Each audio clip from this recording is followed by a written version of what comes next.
Hello नमस्कार दोस्तों, स्वागत है आप सभी का मेरे YouTube चैनल पर। और आज हम पढ़ेंगे क्रिया के बारे में। क्रिया किसे कहते हैं, उसके कितने भेद हैं, किस तरह से जो है वो उसको पहचाना जा सकता है, उसकी पहचान क्या है, उसको पहचानने का तरीका क्या है, उसके बारे में आज हम विस्तार से पढ़ेंगे।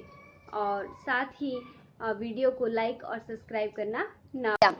क्रिया क्या होती है? क्रिया का जो शाब्दिक अर्थ होता है वो होता है करना। कोई भी कार्य करना, चाहे आप सो रहे हो, खा रहे हो, चल रहे हो, भाग रहे हो, कुछ भी कर रहे हो आप, वो सभी जो कार्य होते हैं वो होते हैं क्रिया। तो क्रिया की परिभाषा है जिस शब्द से किसी काम का होना, करना, कराना जो है वो पाया जाता है, उसका पता चलता है, उसे क्रिया कहते हैं। अब इसको पहचाना कैसे जा सकता है कि क्रिया जो है वो हो रही है, या कोई शब्द है उसमें जो है वो क्रिया का शब्द है, वो उसमें कोई क्रिया है। ठीक है, तो उसका मैं आपको एक उदाहरण देती हूँ। जिस तरह से चल धातु है, ठीक है, चल धातु में जो है ना प्रत्यय लगाने से जो है वो चलना बनता है। ठीक है, चलना जो है वो एक कार्य होता है, वो एक क्रिया हो रही होती है। ठीक है ना। उसी तरह से पढ़ धातु में ना प्रत्यय लगने से जो है वो पढ़ना। उसी तरह से जो है वो कोई भी धातु है उसमें ना प्रत्यय जब लग जाएगा, उससे अगर वो क्रिया बनती है तो उसे क्रिया कहा जाता है।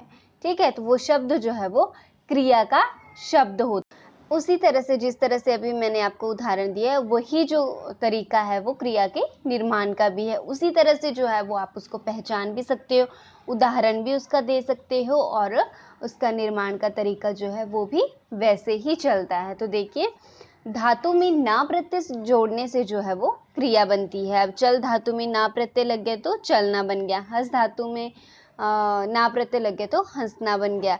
रो धातु में ना प्रत्यय लग गया तो रोना बन गया। अब इसको पहचानने का तरीका क्या है?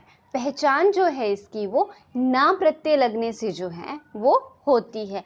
कोई भी धातु जो हो उसमें ना प्रत्यय जब लग जाता है तो वो क्रिया बन जाती है। ना प्रत्यय लगाकर आप किसी भी धातु से जो है वो पता लगा सकते हो कि वो क्रिया है या नहीं है। आगे बात करते हैं क्रिया के भेद। तो क्रिया के दो भेद हैं और इसको दो भागों में भी बांटा गया है।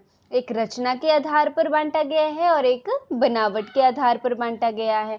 तो जो रचना के आधार पर क्रिया के भेद हैं वो हैं अकर्मक क्रिया और सकर्मक क्रिया। तो पहले हम अकर्मक क्रिया और सकर्मक क्रिया के बारे में विस्तार से पहले हम बात करते हैं कर्मक क्रिया की। कर्मक क्रिया जो है वो क्या होती है? जिस क्रिया में कर्म हो या कर्म के होने की संभावना हो, मतलब कर्म भी हो और उसके होने की संभावना भी हो, दोनों हो, या मतलब क्रिया का जो प्रभाव है या फल जो है वो सीधे कर्म पर पड़े, जो कर्म किया जा रहा है, जो कार्य किया जा रहा है उस पर पड़े, या कर्म की संभावना हो। देखिए, क्रिया में कर्म भी हो और कर्म की संभावना भी हो, ठीक है, दोनों हो, तो वहां पर जो है वो कर्म क्रिया होती है।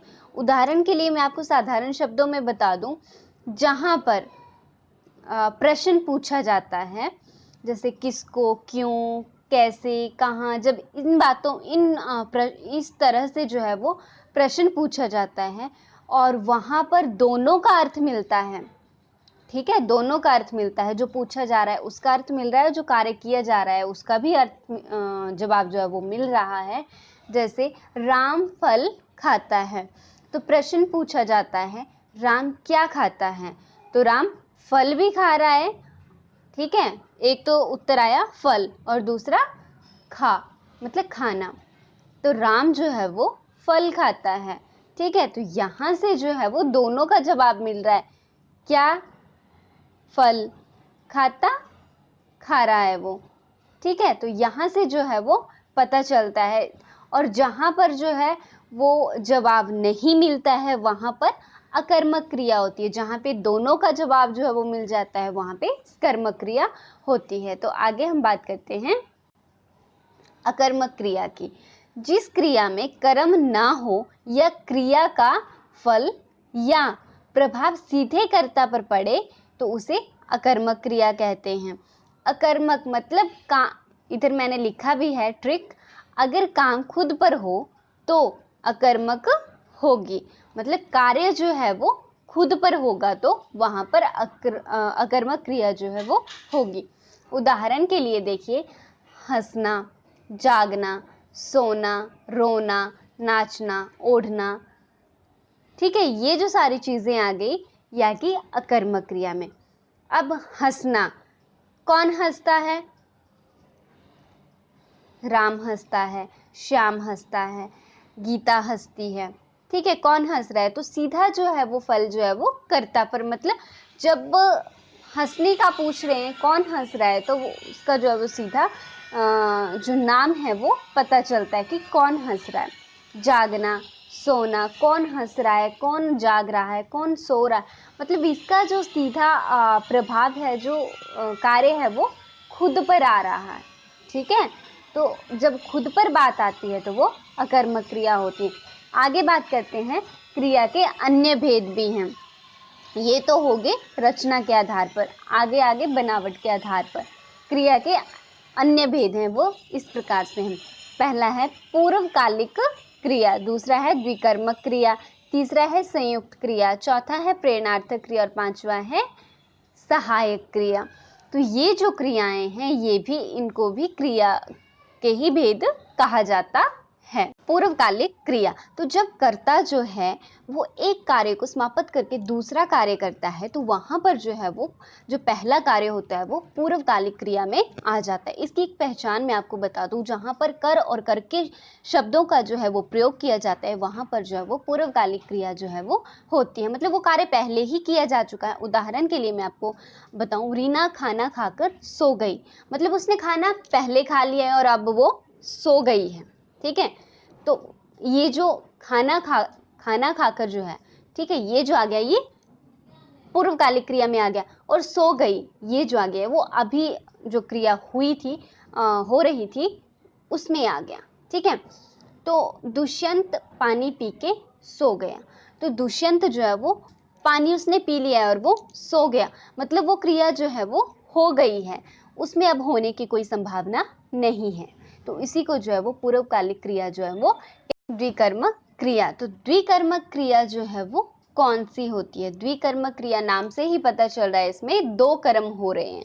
जिस क्रिया में दो कर्म हो रहे हैं उसे द्विकर्मक क्रिया कहते हैं। उदाहरण के लिए देखिए, रीना ने बच्चों को अंग्रेजी पढ़ाई, तो जहां पर ऐसे लिखा होता है को में जब बात की होती है तो वहां पर जो है वो द्विकर्मक क्रिया होती है। इसको आप बहुत अच्छे से ध्यान रख सकते हैं। को जहाँ पे लगा होता है वहां पर द्विकर्मक क्रिया जो है वो होती है, क्योंकि वो आपस में जो है वो दो कर्मों के होने का जो उदाहरण है वो दे रही होती, दो कर्म होने की बात जो है वो बता रही होती है। रीना ने बच्चों को, मतलब रीना ने जो है वो किसको? बच्चों को, पहला कर्म। दूसरा अंग्रेजी पढ़ाई, बच्चों को क्या पढ़ाया?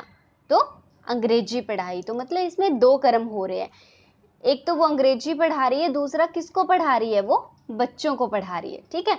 तो उसी तरह दूसरा जो उदाहरण है वो है अध्यापक ने बच्चों को हिंदी पढ़ाई, तो यहाँ पर भी को आया, अध्यापक ने किसको? बच्चों को क्या पढ़ाया? हिंदी पढ़ाई, तो यहाँ पर भी जो है वो द्विकर्मक क्रिया हो रही है, मतलब हिंदी जो पढ़ाई वो किसको पढ़ाई? बच्चों को पढ़ाई, तो ये भी द्विकर्मक क्रिया में आ गया।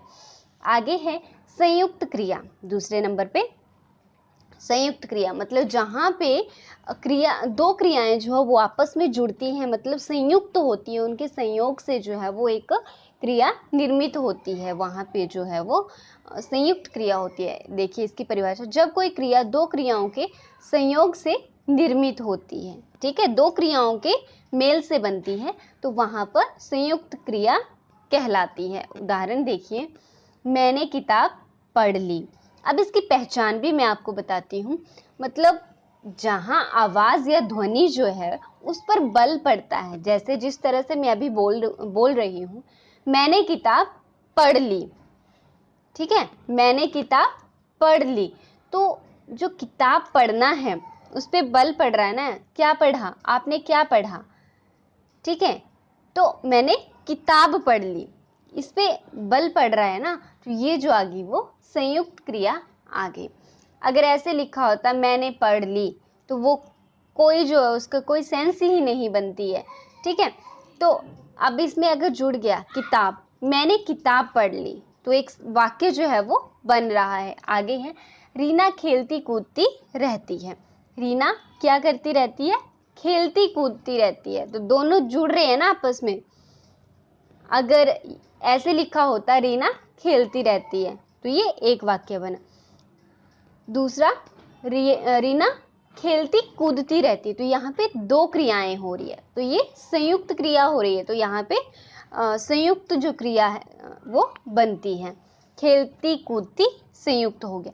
मोहन पढ़ता लिखता रहता है, तो खेलती कूदती की तरह जो है ये भी वैसा ही है, पढ़ता लिखता, पढ़ भी रहा है और लिख भी रहा है, ठीक है, पढ़ता लिखता रहता है। आगे है मुझे जाने दो, मुझे जाने दो, मतलब वो जाना चाहते हैं, मुझे जाने दो। किसको जाने दो, मुझे, पहला हो गया मुझे और जाने दो, दोनों क्रियाएं हो रही है, आपस में जुड़ रही हैं, मुझे जाने दो, एक वाक्य बन रहा है। आगे है मुझे भगवान के लिए छोड़ दो, मुझे भगवान के लिए छोड़ दो, ठीक है। आगे है प्रेरणार्थक क्रिया, तो प्रेरणार्थक क्रियाएं जो हैं वो कौन सी होती हैं, तो वे क्रियाएं जिनसे यह पता चलता है कि कर्ता जो है वो स्वयं कार्य नहीं करता है, किसी अन्य को कार्य के लिए जो है वो प्रेरित करता है, तो वहां पर जो है वो प्रेरणार्थक क्रिया होती है। तो उदाहरण के लिए मैं आपको बता दूं, मैं एक इसका ट्रिक बता दूं आपको याद रखने का। देखिए, धातु में जहां पर आना, लाना, वाना, ये जो शब्दों का जहाँ पे प्रयोग किया जाता है, वहां पर जो है वो प्रेरणार्थक क्रिया जो है वो होती है। तो उदाहरण देखिए, प्रथम प्रेरणार्थक क्रिया आना और द्वितीय प्रेरणार्थक क्रिया वाना, ठीक है। तो उदाहरण देखिए, चलाना, चलाना के साथ जो है वो जब वाना लग जाता है तो वो बन जाता है चलवाना। चलवाना मतलब उसको कोई और चला रहा है, वो खुद नहीं चल रहा है, उसको कोई और चला रहा है, ठीक है। तो मतलब वो किसी अन्य को जो है वो प्रेरित करता है कार्य करने के लिए, वो खुद नहीं वो चीज कर रहा है। जैसे कोई भी व्यक्ति है जिससे चला नहीं जाता है, उसको मतलब सहारे की जरूरत, सहारा लेके जो है उसको चलवा रहे हैं, ठीक है। तो वो जो कार्य है वो खुद नहीं कर रहा है, उसको मतलब सहारा दिया जा रहा है, उसका जो है वो कार्य कोई और कर रहा है साथ में। द्वितीय में आ गया वाना, ठीक है। तो उठना, उठना, उठवाना, मतलब जैसे कोई कार्य करते हैं, मतलब खुद उठना जो है वो एक अलग चीज होती है, ठीक है। जैसे आप बैठे हो, खुद उठ रहे हो आप, ठीक है, तो वो एक अलग बात होती है। लेकिन आपको कोई उठवा रहा है, उठने के लिए आपको सहारा लगा रहा है, ठीक है, तो वहां पर जो है वो प्रेरणार्थक क्रिया जो है वो होती है। आगे है सहायक क्रियाएं। सहायक क्रिया जो है वो मुख्य क्रिया के साथ जो है वो जुड़कर उसके अर्थ का जो है वो स्पष्ट एवं पूर्ण जो है वो करती है, मतलब अर्थ को जो है वो स्पष्ट तौर पर जो है वो बताती है। तो आगे जो है वो सहायक क्रियाएं हैं, हूं, हे, ठीक है, ये जो है ये ता, ती, ते, ये जो सारी क्रियाएं हैं वो सारी इसमें आती हैं। गा, गे, गी, ये जो सारी है ये सहायक क्रियाएं हैं। उदाहरण के लिए देखिए, वह स्कूल जाती है, वह स्कूल जाती है, ती लगा है ना, तो सहायता कर रही है, मतलब सहायक है उस चीज के लिए। वह खाना खाएगा, खाएगा, पता नहीं कब खाएगा, बाद में खाएगा, अभी खाएगा, बट खाएगा, वह खाना खाएगा। इसी तरह से मतलब जहाँ पे हाँ, हूँ, हे, गा, गे, गी, ता, ते, ती जो आता है, वहां पर जो है वो तो जो है वो पूर्वकालिक क्रिया कहते हैं। और आज का विषय जो है वो हमारा यहीं पे समाप्त होता है। कल हम पढ़ेंगे वाच्य के बारे में, वाच्य क्या होता है, काल क्या होते हैं, किस तरह से जो उनको कितने वर्गों में बांटा गया, उसके बारे में कल हम विस्तार से चर्चा करेंगे। तो धन्यवाद दोस्तों, वीडियो को लाइक और सब्सक्राइब करना ना भूलें और साथ में बेल आइकन जो है वो ज़रूर दबाएं और वीडियो को अंत तक देखें। ठीक है, धन्यवाद।